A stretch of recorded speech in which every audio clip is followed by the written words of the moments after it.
Devanny Pinn, lovely to meet you. Hello from Australia. Hello from Los Angeles. Thank you so much for having me. I keep trying to get over there. I haven't got to, so I'm glad to be with you virtually this time. Well, you've gone ahead of me already. I was going to say, have you ever been to Australia? I know you've worked with some Australians, but uh, Yes. never been down under. There's a lot of projects and a lot of movies that are always happening down here, so you never know. Yeah, I mean, I have been aware of a really booming film industry that you guys have. What I wasn't aware of how awesome the people were, but I fortunately over the course of my career gotten to work with a lot of really talented Australians, and so it just kind of encouraged me even more that I definitely need to come down there and visit and spend some time. And Yeah. I'm now in talks with a couple of filmmakers locally, so I'm hoping that an opportunity to collaborate or maybe come work on a movie down there because it's beautiful, and y'all are some talented, nice people. So definitely want more of that in my life and career.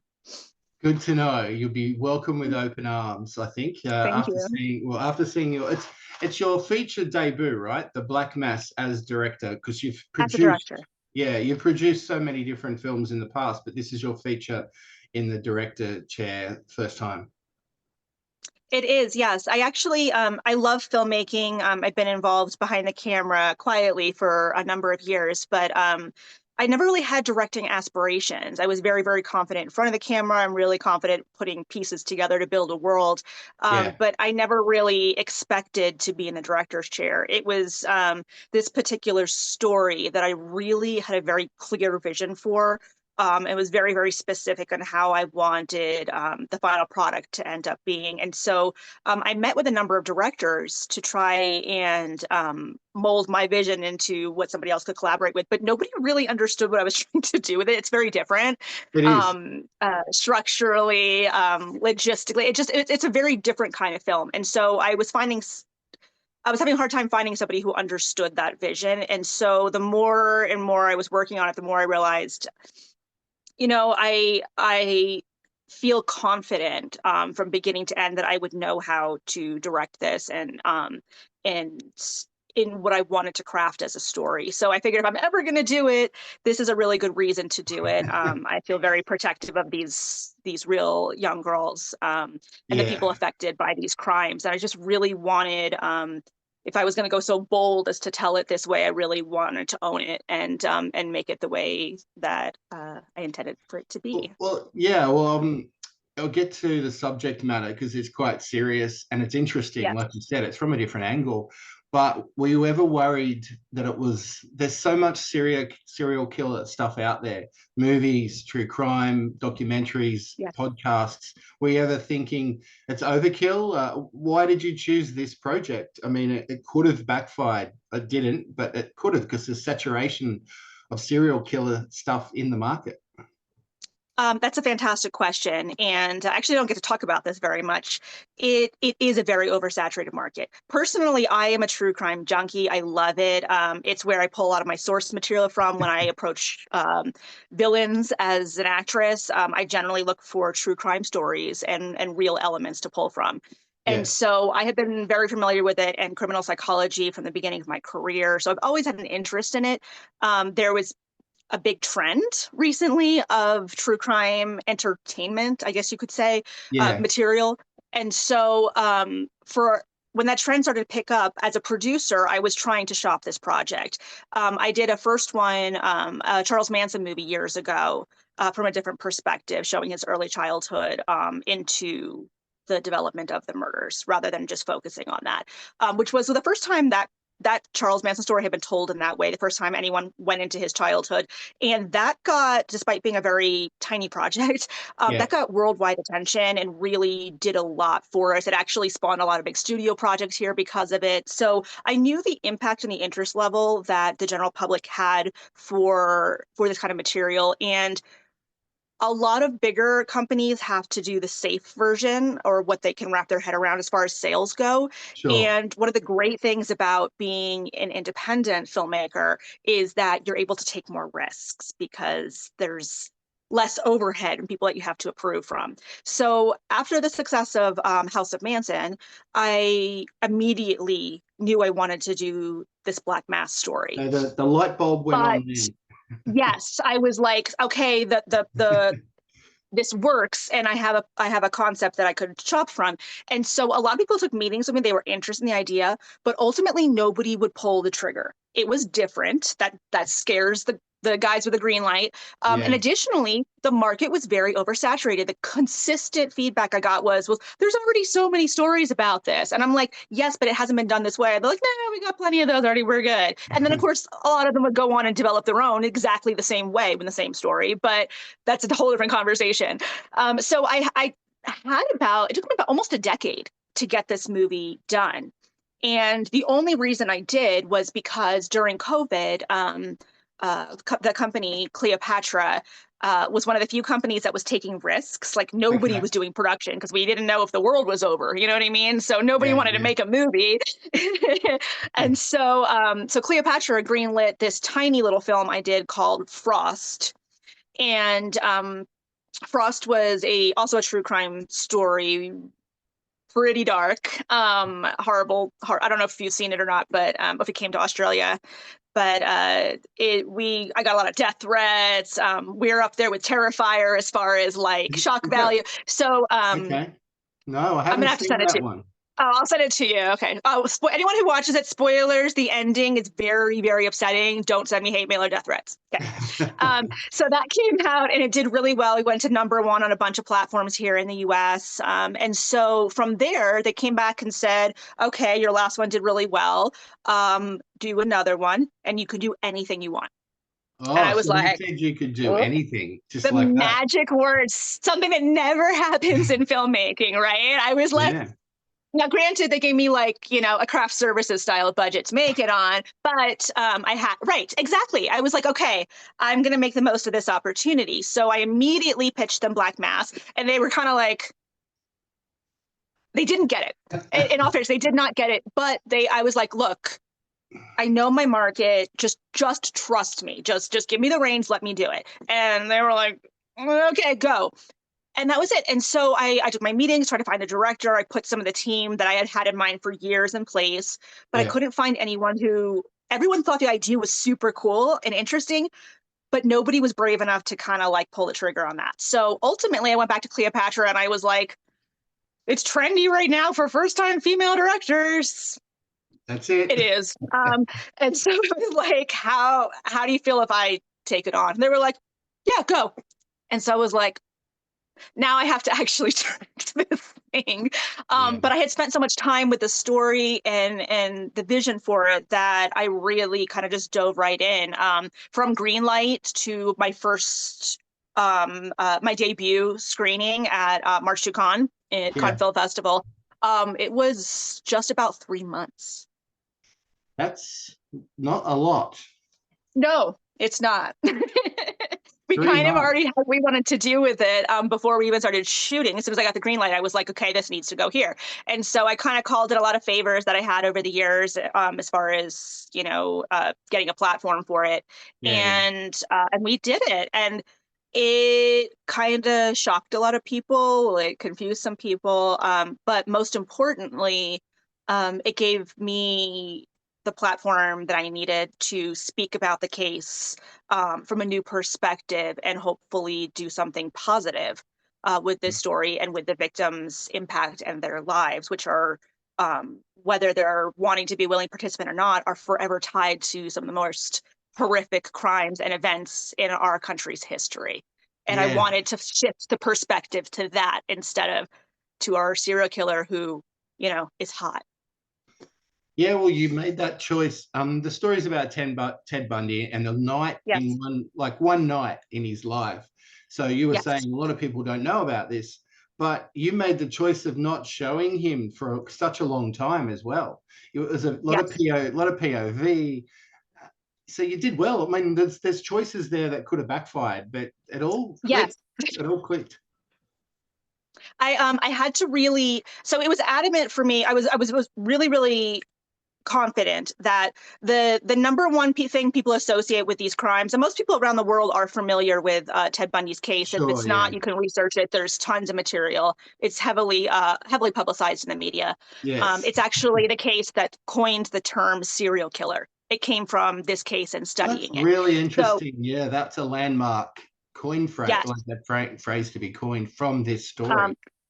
criminal profiling came about from the FBI's death row interviews with Ted Bundy. So Mm, literally how we approach criminal psychology, case study, identifying and hunting serial killers today all stem from this case. So it's a very important, it's not like, just a highly sensationalized crime case just in the world. It really, really had an impact that translated to positivity in our entire world today. So I thought it was important to keep this case in the news, in the media, available to the younger demographics who were not alive or present or aware of the case when it yeah, happened. yeah. And so I saw a lot of value in that. However, what people tend to know about the Ted Bundy case is that he was attractive, he was smart, and that's it. And that he killed a lot of people. And that's not the legacy that this horrific monster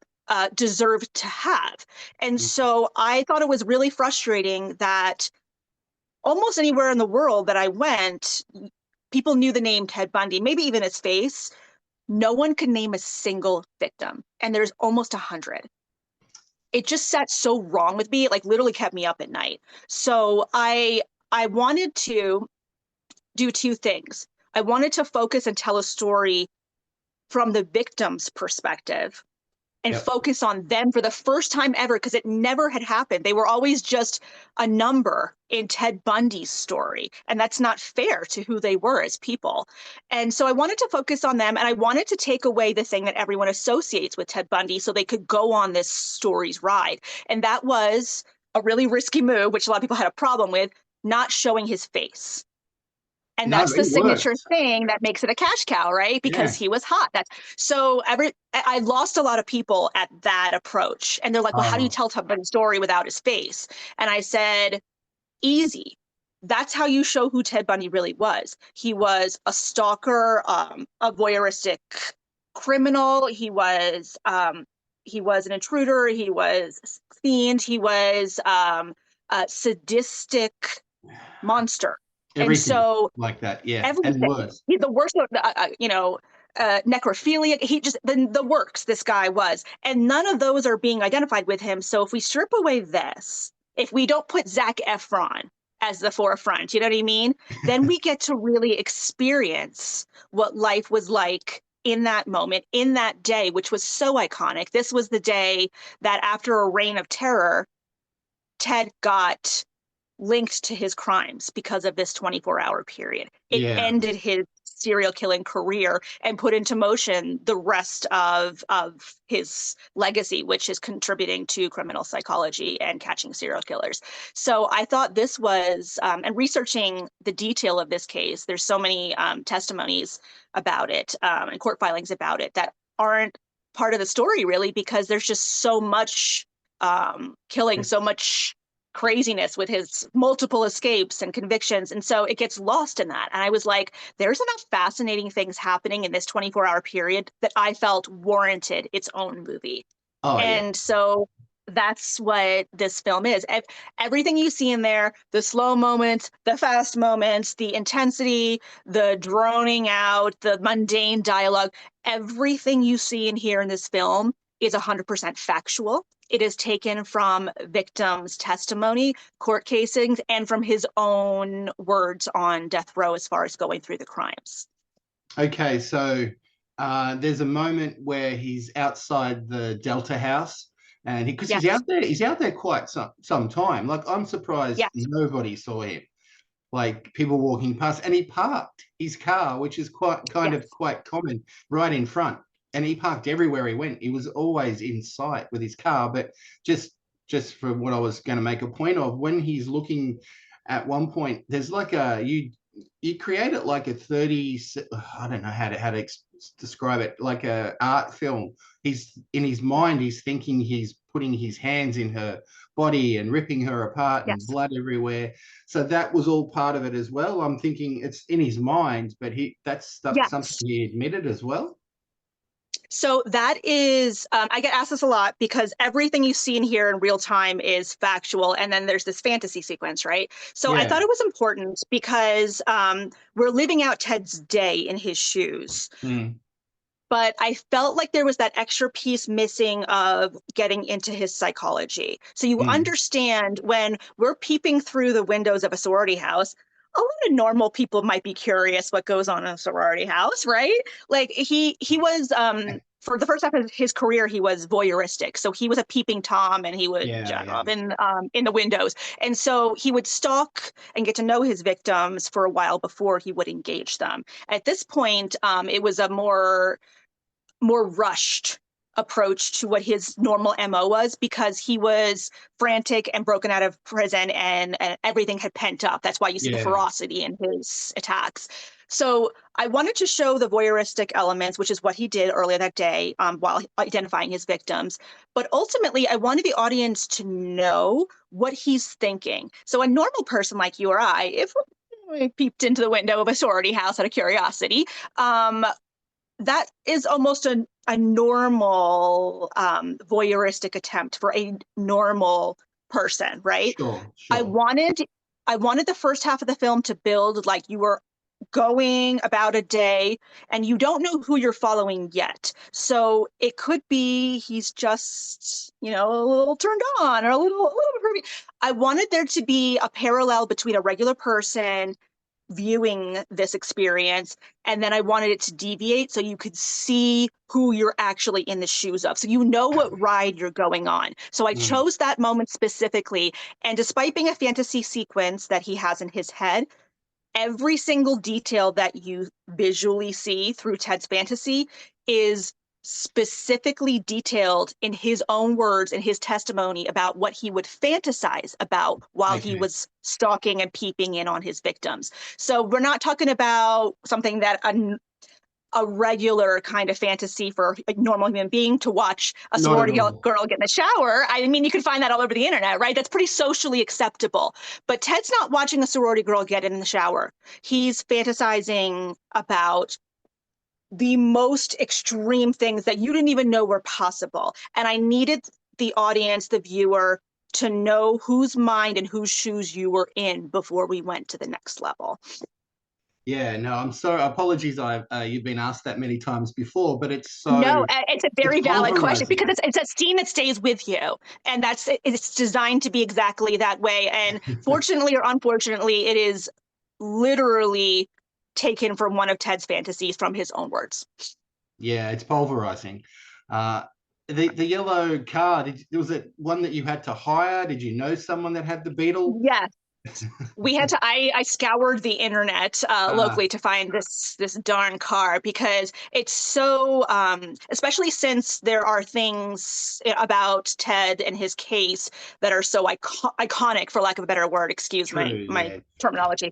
And so because we're not showing his face, I thought it was really important to get those elements right. Ted really identified with his vehicle. He in his attempted years to blend in and be a normal, productive person in society, someone he considered important. A friend of his was a lawyer who drove that car, and so he identified that with status, importance, and with college campus life. So he actually stole and used a variety of bugs, yellow and tan bugs, when I he heard that. was Yeah. on the Okay. prowl. Yes. So that is the exact car model, at least that he used at that time when he broke out and was stalking and living on campus. Also, to get the period time right, costumes, music, very heavy. I mean, it had a lot more music than I was expecting, actually, because music can be quite expensive for rights. Yes, But firstly, the costumes, I mean, they were great. Like, did you thank you. enjoy wearing them yourselves? Because you got a small part in the movie, but Yeah, I overall, have a part in that would it. have been fun. I love period pieces. I think it's Yeah, very immersive. I think it really puts you right in there. And I really embraced and pursued a career in horror coming from a theater background. So I love when you can literally dive into a very immersive world. I was never gotcha. someone who was like, okay, let's have like a day in the life of like, Jane, she goes to school. Like I'm never into that. I'm into like immersive worlds, theatrical worlds. So I love horror. I love an excuse to do that. So the period was challenging on a budget, don't get me wrong, but really, really satisfying for me because I'm very hands-on. Like I sourced most of those costumes. I partnered with some people who collected and preserved their wardrobes from that era. Oh, cool. I Yeah, the props. I sourced a lot of the props from vintage shops and from collectibles. So it was really building this fun world. And so I in such dark material, I really needed to find some joy. And a lot of my sorority girls felt the same way. They loved the hair and the makeup and living the few days in the sorority before everything happened. And so, it was a really different, innocent fun time. And I really wanted to embody that. And it was doable on our budget because of the style of the film. We never flip the world, which is a filmmaking term for anyone who's not Yeah. familiar with it. You dress a Yeah. complete set so that way, no matter where you turn the camera, it's Yeah. available to be shot, right? And in our movie, it's unique that everything is from Ted's perspective, so we never see behind us. We No. never go anywhere other than where he's looking or focusing at that Yeah. moment. So I would only have to dress like certain places. Okay. So, yeah. So if Ted was focusing on, the laundry, because there's some knickers in there, then the rest of the room was like barren. But it allowed us to get away with trying to create a really authentic world because if it felt like a movie, if it felt dressed, if it felt Yeah. staged, you would lose some of that realness effect, which the film was really trying to achieve. Yeah, no, I agree totally, and it worked. I mean, great that you sourced it from vintage shops, some of the things too, like some of the. Yes. Uh, before I talk about some of the actors, because you're bringing up your sorority girls, the sound design. I mean, that sort of includes the music, but uh, Yes. I was watching it on headphones, so background noises, sounds, just little intricate things were very precise. I think that was really well Yes. done too. So well done, whoever edited all that. But if it was you Thank or you. Brandon Slagle was the editor and supervisor. He comes from a music background also, so that was great. yeah, This is where it makes a having a difference. music company as our distributor really came into play, Right. because I didn't have to stress the importance of music. They already understand. They come from that, Yeah. and they were actually. They put the musician Fernando Perdomo, who did the score and the music for us.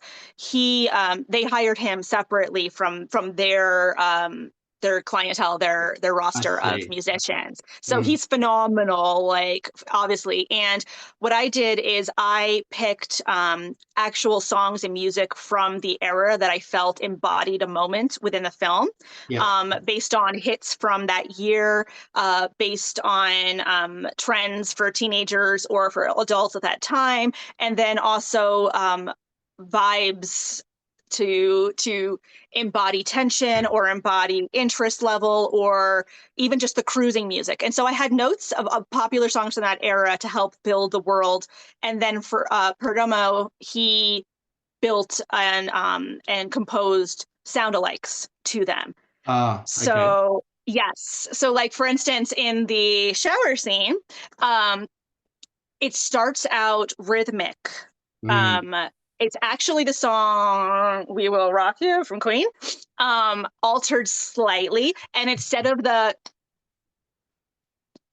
it's a heartbeat, and it's meant to amplify the intensity and the rhythm that's happening within Ted's body. So the little tiny sound effects and things that you hear, everything is precise because we don't see your face. So you have to have an immersive sound experience in order to be engaged in the film in any way. So sound is, it's always important in any film, but this one, since it's a Oh sensory yeah. kind of movie, it was a heightened experience for sound and music. Yeah, no, thank you. You can tell a lot of work was put into it, and nice way around using that tune, so to speak. Jeremy London, how does it has a Yeah, cameo basically, and I love Jeremy London. I mean, the he's girls are all good awesome. too, but are you friends with Jeremy? Like, how did you get him to be in your film? I mean, was great to see him. Yeah, so I do a lot of convention appearances and such. So I had run into him once or twice when we were both guests at a convention. Yeah, But yeah, I believe it or not, I don't want to like out him right now, but we're friends on Facebook. yeah. That's great. And No, nothing so wrong with I've that. been keeping tabs on him and vice versa for a little while. I had a short list of actors that whose careers or works that I really enjoyed, appreciated, that are Yeah. kind of in the mix in my world. And so I had a wish list, and I got pretty much everybody that I wanted to. And I kind of just called Jeremy out of the blue. I was like, "Hey, I'm doing this thing," and he was kind of like, okay, send it to me. And bless him, he was so on board. He was so supportive.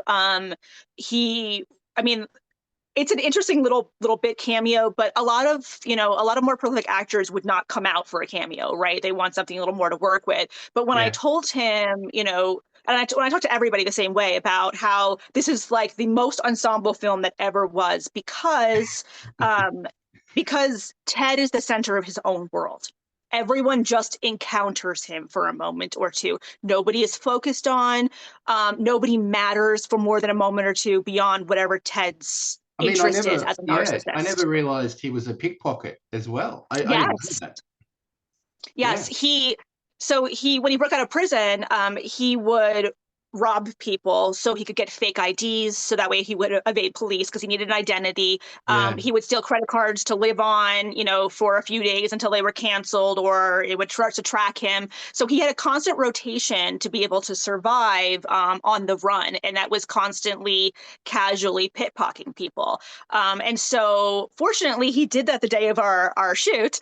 And so it was a very organic way to kind of show what's going to happen right off the bat. That's also where he sees his victim Mark for the first time, and that he actually stalked her for a whole week before the attacks. But for the sake of our film, Of he did course. run Yeah. into her in the market that early that day, and so it just was a very organic way to show lots of different pieces. Then ultimately, if you go back and watch it, there's lots of little nods to it. It's actually Ted Bundy's picture on the fake ID I thought that so. It yes. looked too familiar. Hmm. So Yeah. there's little nods. I got a lot of like slack at first, like, why did you make it so secretive? And I'm like, I didn't. There are signs all the way through, very, very subtly. He even says, "My name's Ted" at some point in the film. Oh, So he says it he, more yeah, than once. I think he says it more than yes. once. Yes, he does. And we even show, when things start to unravel, we even show the actual news clip of Mm, him wanting, had broken mm, out and on the FBI's most wanted list. So mm. that is the actual news clip that played on the air at that time. So that's in there. So all the signs are there, but it's just not focused on, because again, we are in Ted's shoes. So these little things are not of interest to him. He doesn't want to hear it, he doesn't want to see it. And so we only get to experience for a brief moment before something else is focused on. And Jeremy, like several of the other actors who are awesome, completely understood it, got the vision, thought it was cool, kind of interesting. And so there wasn't really any there wasn't any celebrity egos on this set. Everyone was really on board for the vision and the approach, and gave their best for the brief moments that they had with their character, made the most of bringing them to life so the world felt real. And I really was adamant that Jeremy needed to kick us off because he is such a strong actor. Oh And yeah. so I really wanted people to be able to dive in and kind of get used to the formula right away. And he was instrumental in that happening. Yeah, no, thank you. I watched his work and admired him in little roles and larger roles, and his success in the '90s as well, of course. Yeah, great. It It's was fantastic. great to see him. Yeah, I think he's very underutilized at this moment. We've actually talked since. He's been very supportive of the film, which I'm grateful for. And we've already talked about collaborating again. So I'm looking forward to having out on a bigger capacity on the next one. Good to hear. Now I got it on my notes, but her name escapes me. It's another one of those small roles in your film. The actor who plays Nancy. Now that was a really pivotal role and quite Yes. intense. She was good, Um, whoever she is, and that whole club scene was terrific, by the way. was great, right? Oh my Mm, gosh. Okay, so that's again all true. The girl who plays Nancy is Jen Wenger. Jennifer Wenger, she is a phenomenal actress who's been working in horror movies for got about a decade now.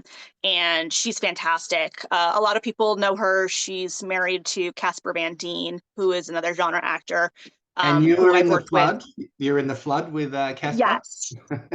Yeah, so I actually met Jennifer. Jennifer and Casper acted in a movie I did in Thailand a few years ago, called Battle for Saipan, an action movie, period piece. Yeah. And of course, everyone's excited about Casper, but I was actually really fascinated by Jennifer because I thought she had incredible range and subtleties that were really, really interesting on camera. And so I kept in touch with her. I got to work with her husband again on The Flood. And I had this part because Ted went on a date earlier in that evening Mm, at the bar where some of the sorority girls worked. mm. And he went there to keep an eye on the sorority girls and also to have this date because he was trying to find a victim. The date does not go well. It's kind of a triggering point for him. Yeah. And he follows some of the girls from work home to the sorority house and then unleashes his fury on them from being rejected earlier in the night.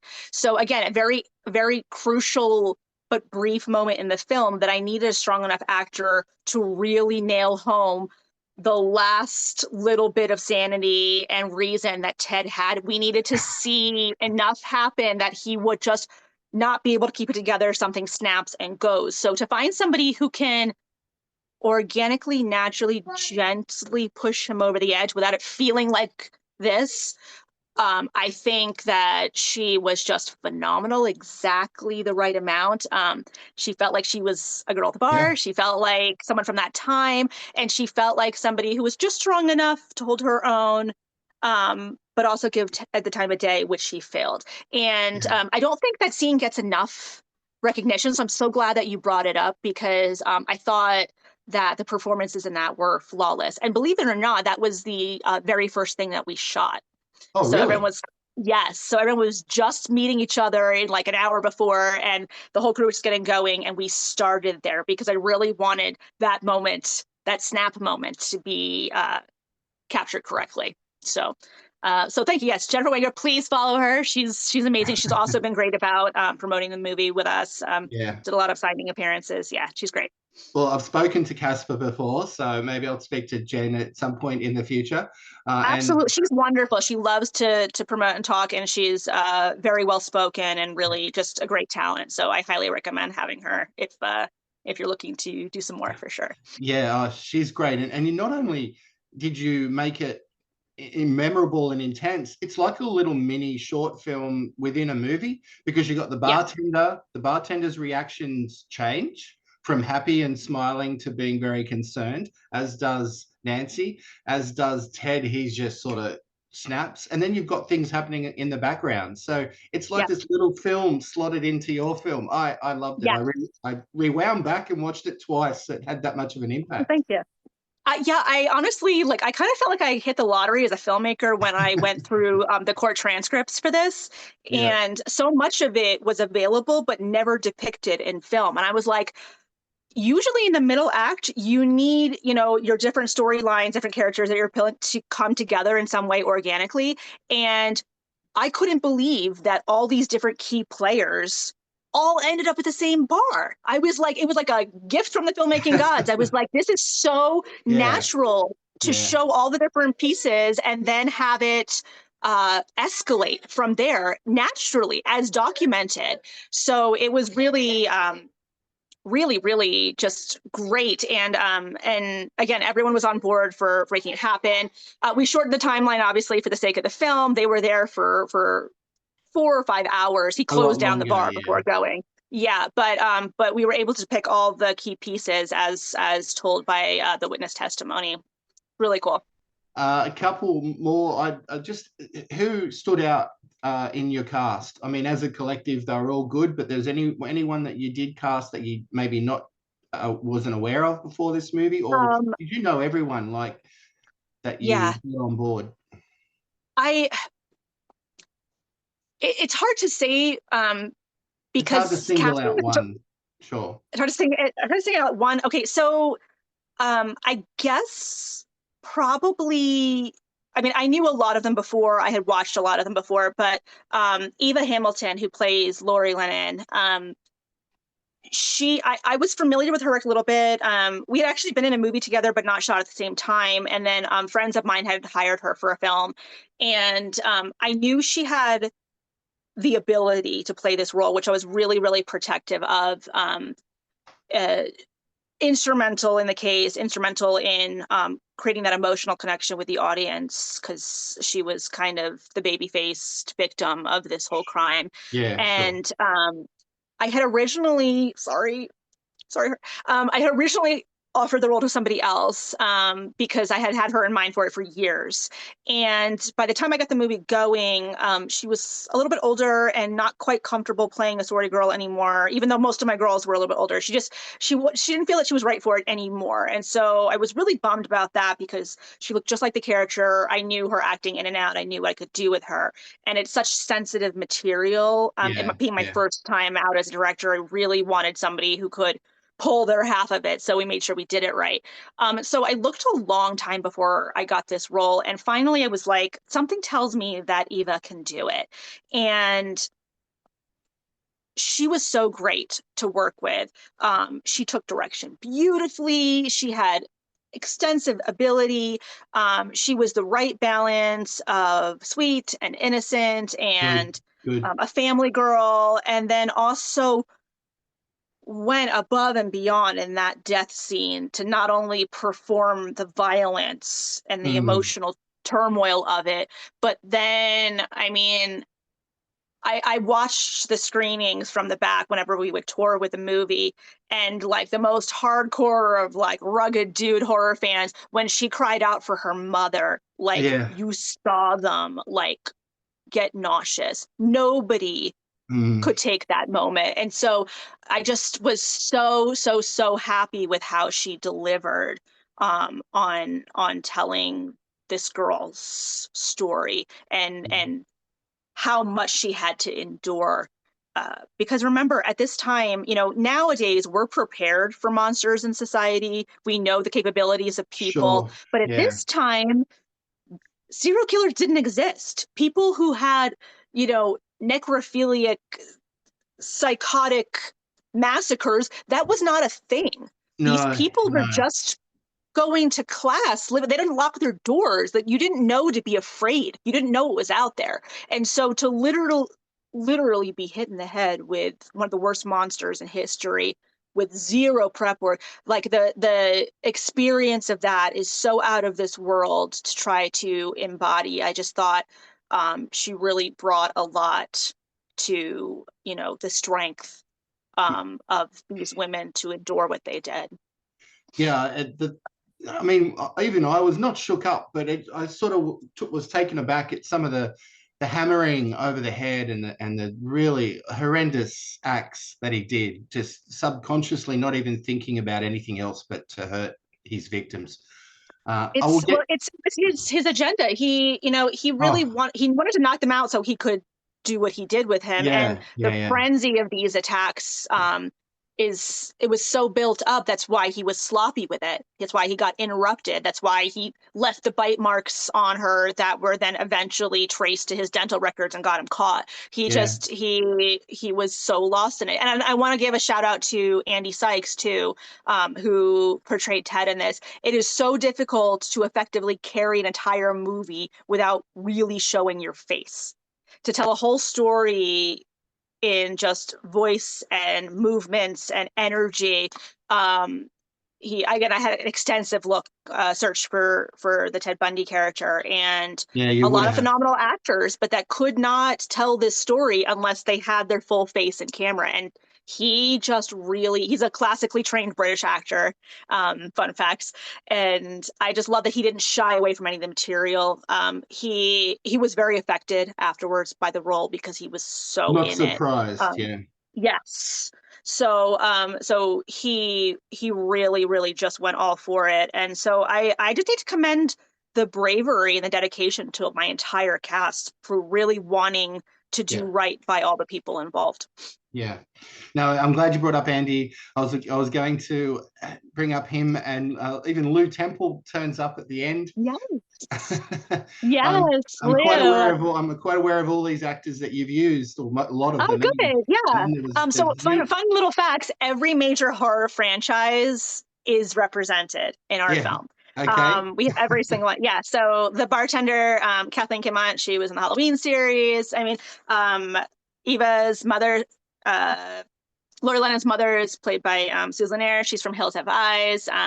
We have the neighbor is Eileen Dietz, who is from The Exorcist. So we literally have Lisa everything. Lew Wilcox is as well. Lisa Wilcox, yes, also from Nightmare on Elm Street series. Yeah. So every single major franchise is there in all of my little favorite cameos throughout. So I thought that was a fun. If you're watching it as a horror fan, there's fun little beats all throughout.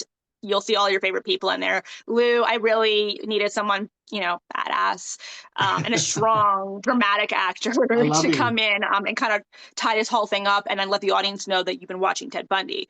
And again, that's actually what happened after the attacks early in the morning. The police came out as well as the press to depict to the press what just happened and kind of give that first reign of terror to the world. And Ted actually walked down the street after the murders after having a shower with a beer to ask what's going on and watch the entire press release in the crowd. So I was like, that's the moment when we need to have him turn around and show who he was. Yeah, it And was lovely. It was really Lew well is done. fantastic.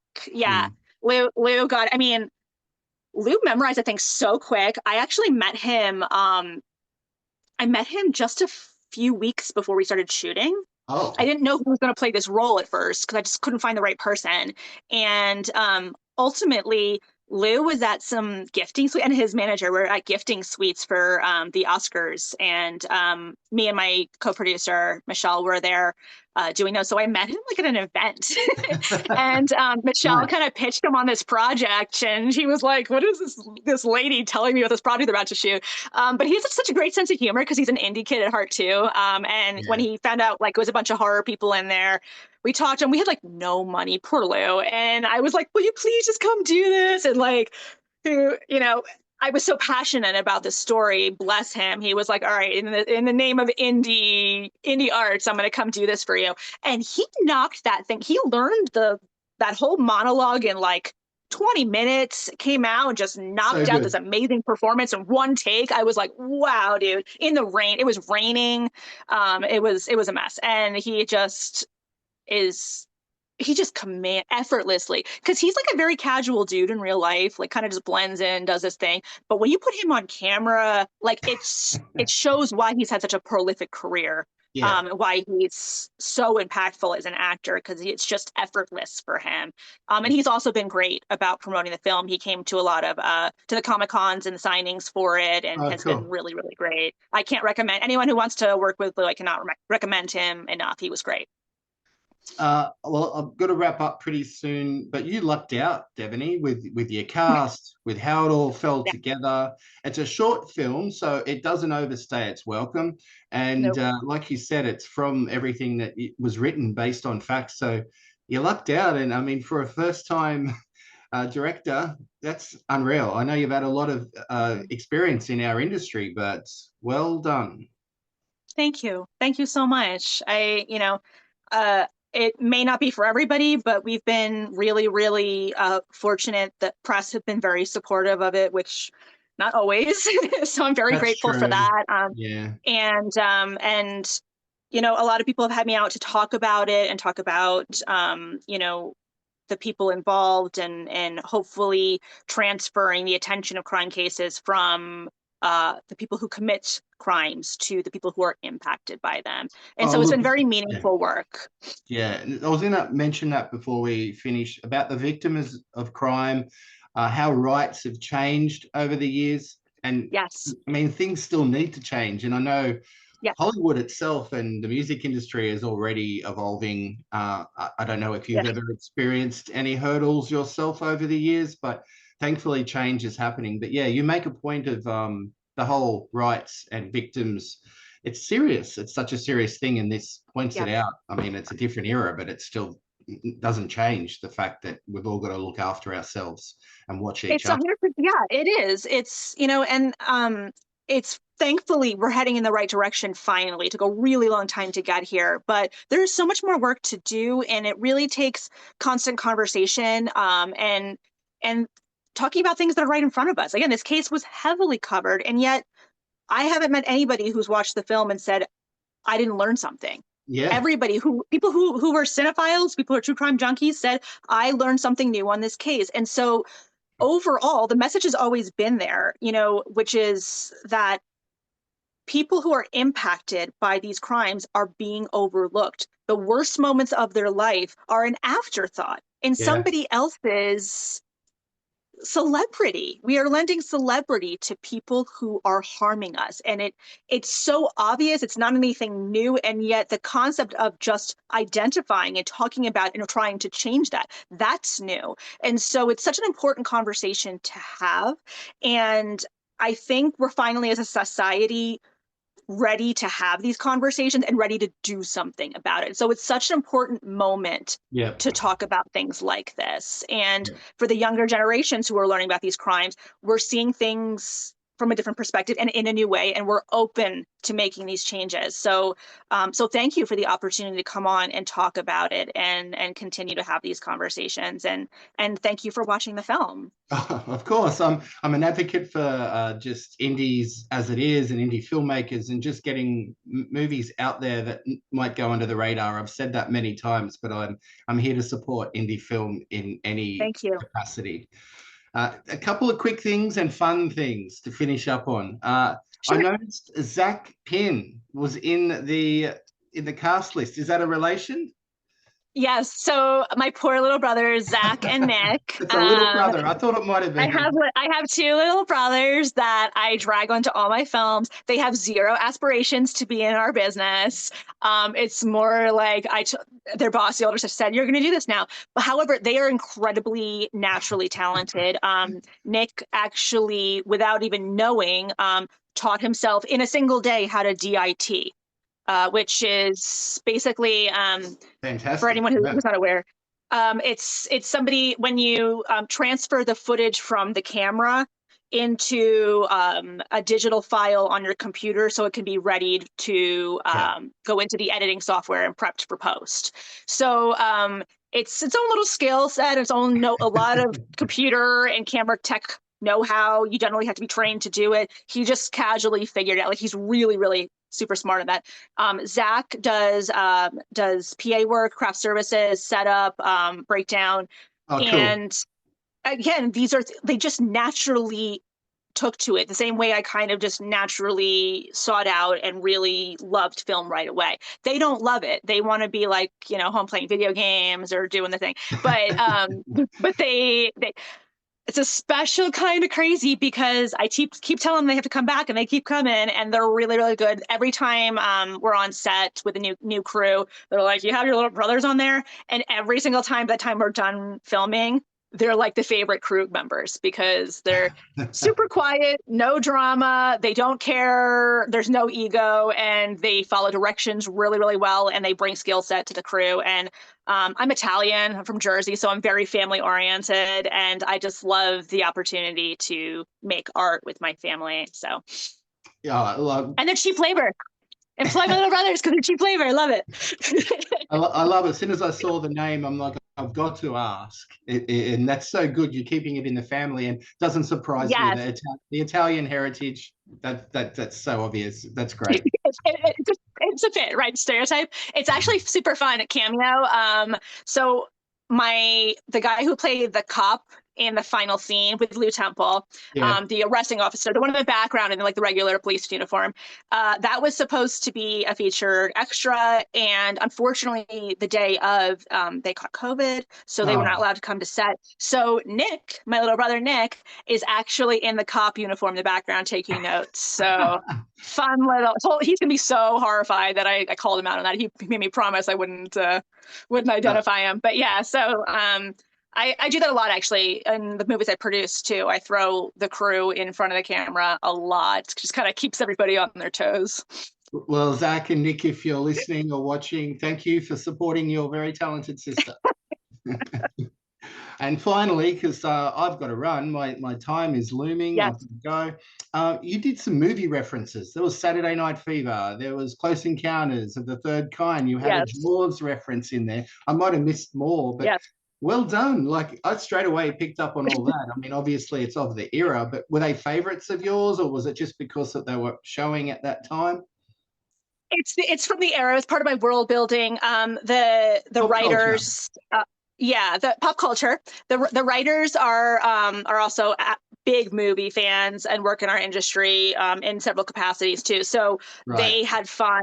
You know, I needed a little thing. And you're actually the first person. I've done a lot of. You're the first person to mention that. So fun. Thank you.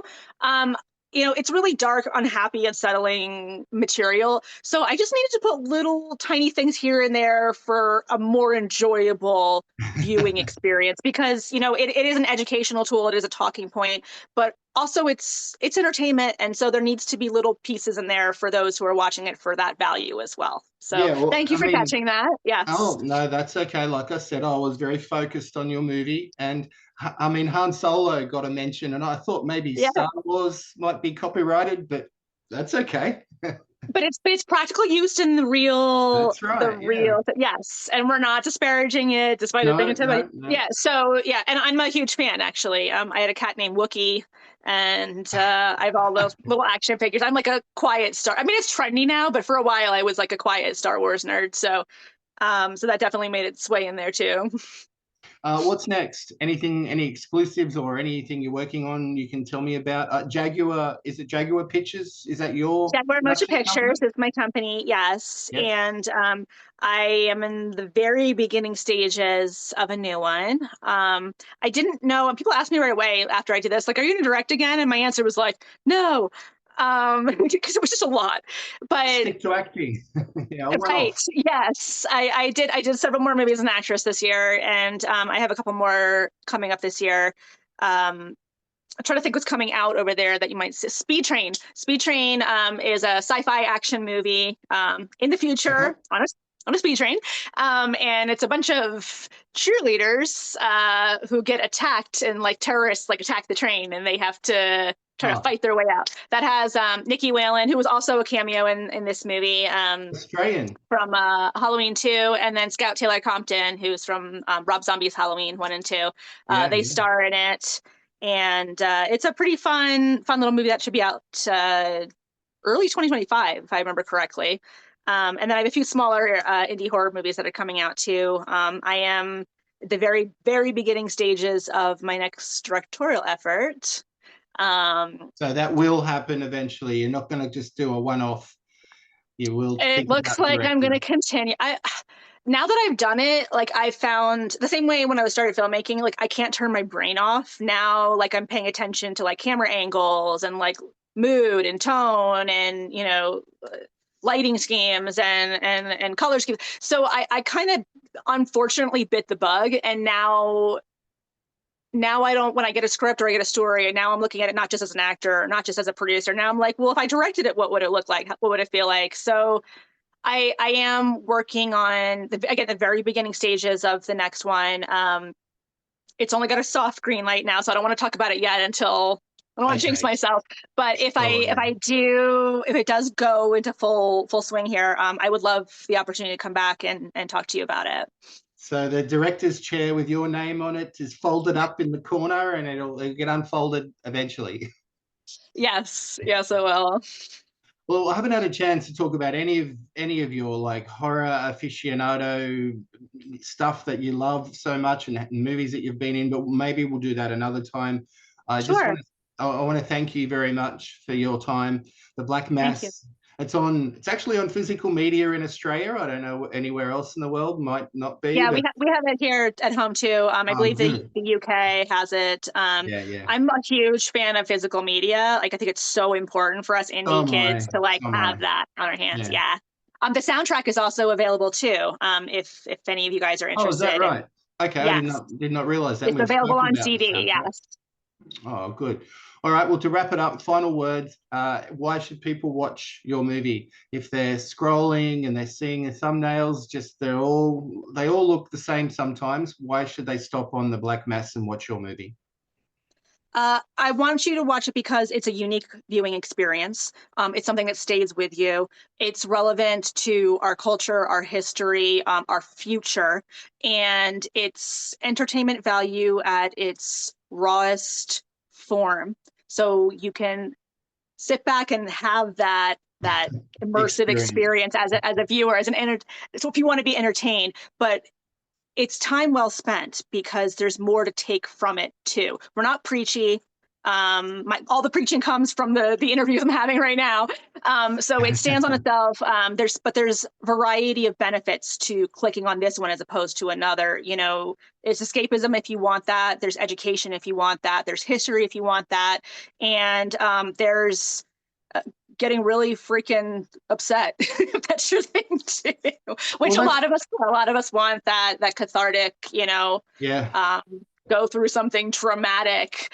But I think, whether you're a horror fan or a crime fan or a history buff or, just an indie horror nerd, there is something for everyone in watching this, something to gain from it. And again, trendy right now. You're supporting first-time female directors. Yay, that's fun. And then also super important because if we want unique stories, we have to support them. Because if you don't want the 7,000th remake or reboot or the same movie over and over again, of course. the Yeah. the people who greenlight stuff, they do it. You have the power. You are the one with the remote control. So whatever you support, that's what you're going to get more of. So please give some time and consideration to people and to stories that are a little bit different than the norm. We'll get more of them. Well, and although it's getting a little bit bigger in Australia, Halloween is coming at the time of speaking to you now. So, that's a good movie to put on. And it's a different perspective. If you thought you'd seen everything on Ted Bundy, as we've discussed, this is a totally different Yes. POV, point of view, for sure. Yes. A very, very, very different viewing experience. Actually, there's another one that came right after us that's getting a lot of buzz too. I'll give them a shout out. A Violent Nature, I believe it's called. Yes, yes, it's Yeah. big in Australia. It's been playing down under and the UK. So yeah, so they came right after us too. So there's a POV experience there in a slasher form. So there's some momentum for literally different perspective films. I think it's very exciting. And if it's supported enough around the world, we'll get to take a stab, excuse the pun, at different kinds and ways of storytelling, and it's very exciting. So thank you, appreciate it, and I'm so excited that we're down under. Not all of my films make it all the way over to you guys, and so I feel very honored that my directorial debut got to you guys, and so far people are enjoying it. We have 100% on Rotten Tomatoes. That's If massive. that matters That's to anybody. Good. So yeah, please give it a shot. I'm very vocal, as you can tell. I talk a lot. I'm sorry, I'm American. And so if you watch the movie or anything else, or even if you're just watching horror in general, I'm a big horror nerd myself. Find me on social media. I would love to chat the film with you. I'd love to chat horror filmmaking in general with you. And I connected with Shane here. So